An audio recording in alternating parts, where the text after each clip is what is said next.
Salut, c'est Hugo et aujourd'hui on va parler de la viande, voir si la viande est bonne pour la santé et voir si ça permet de grossir, donc de prendre des muscles ou du gras. Et on va voir en fait les avantages et les inconvénients de la viande.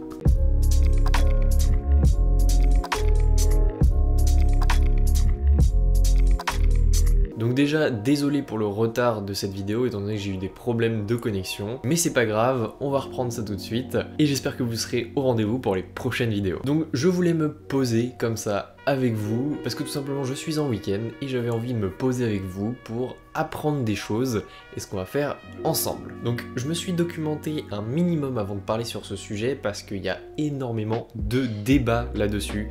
Il y a les anti-viande, il y a les pro-viande, il y en a qui mangent que ça, il y en a qui n'en mangent pas du tout et il y aura énormément de débats dans cette vidéo. D'ailleurs vous allez m'aider à répondre à ce débat et surtout vous allez me dire si vous êtes team viande ou anti-viande.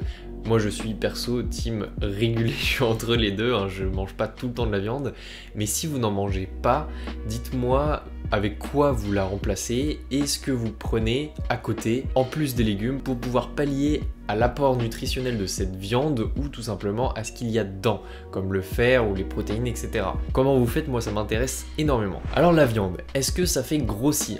Alors premièrement, il y a différents types de viande et la viande vient de plusieurs animaux. Effectivement, il y a la viande rouge, il y a la viande blanche qui est souvent une viande maigre, ce qu'on appelle une viande maigre. La viande rouge fait grossir étant donné qu'elle est très riche en gras et en protéines et elle est assez difficile à digérer. C'est pour ça qu'on nous recommande de ne pas manger un steak avant d'aller se coucher ou du moins manger très tôt pour qu'on puisse avoir le temps de digérer pour éviter de digérer pendant qu'on dort. Il y a la viande blanche qui est bien moins grasse, donc qui est qualifiée de viande maigre pour ceci et qui est aussi riche en protéines. Donc on a l'avantage des protéines de la viande rouge, mais avec beaucoup moins de graisse par rapport aux viandes rouges. D'ailleurs, c'est pour ça que Thibaut InShape insiste autant avec son riz d'Inde, étant donné que la dinde est une viande blanche. Donc je n'incite personne à manger de la viande en abondance ou à ne plus du tout manger de viande, car il est important d'avoir une alimentation variée pour éviter les carences. Si vous mangez toujours la même chose,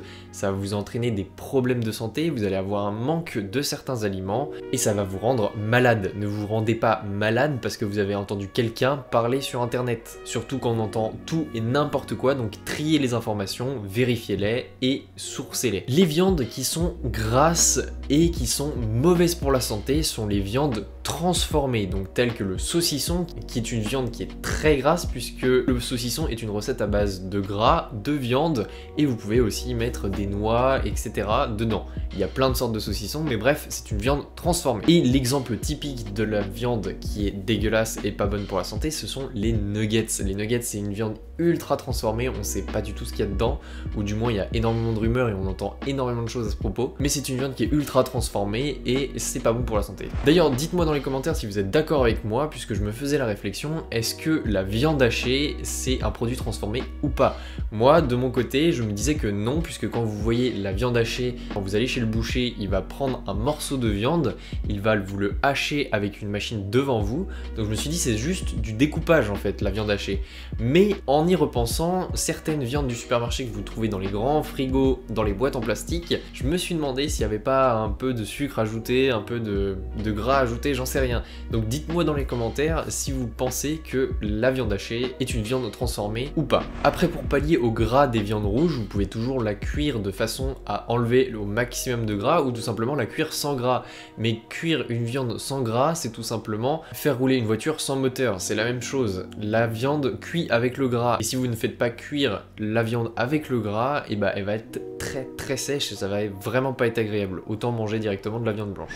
Du coup, maintenant on va voir si la viande est bonne pour la santé. Effectivement, c'est un bon élément minceur, donc si vous mangez de la viande blanche, vous allez pouvoir avoir tous les apports protéiques de la viande sans avoir la graisse à côté. Bien sûr, il faut s'entraîner pour garder des muscles, mais vous allez pouvoir garder vos muscles sans vraiment prendre de poids et en affinant votre silhouette, si bien sûr vous faites du sport à côté. Donc j'ai trouvé des exemples de viande, donc la volaille, donc sans la peau, en évitant le canard dont la viande est très grasse si jamais vous voulez pas prendre de gras. Vous avez le lapin, les morceaux non gras de porc, le veau et le bœuf. La viande cale l'estomac, ce qui évite les fringales, et la richesse en protéines fait que l'on fait des réserves de graisse que l'on peut réutiliser. Comme moi j'ai un métabolisme très rapide, ça va me permettre de puiser dans ces graisses là pour éviter de puiser dans mes graisses personnelles pour fondre encore plus. Donc au final, notre estomac est fait pour manger des fruits et des légumes, pas pour digérer des grosses quantités de viande.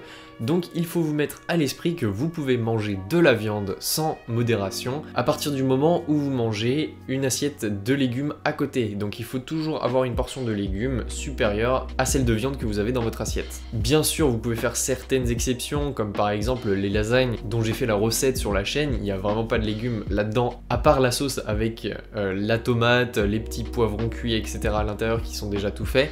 Mais si vous pouvez rajouter une petite salade ou même des légumes à côté, c'est carrément mieux que de manger ça tout seul. Pourquoi je dis que les légumes sont importants et pourquoi on vous répète que les légumes sont importants, c'est que notre corps est fait pour digérer ces légumes et ces fruits qui sont digérés beaucoup plus facilement, et surtout dans les fruits et les légumes il y a des choses qui éliminent les toxines de notre corps, donc pour éviter que vous ayez des poussées d'acné, des poussées de je sais pas quoi, des surplus d'hormones, etc. Ça permet de réguler ce qu'on a dans le corps. Donc effectivement, pour les plus jeunes d'entre vous, les légumes c'est important, même si on vous fait chier avec. Donc pour conclure, la viande c'est comme avec tout, il ne faut pas trop en manger, il faut en manger avec modération à partir du moment où vous êtes diversifié dans vos plats.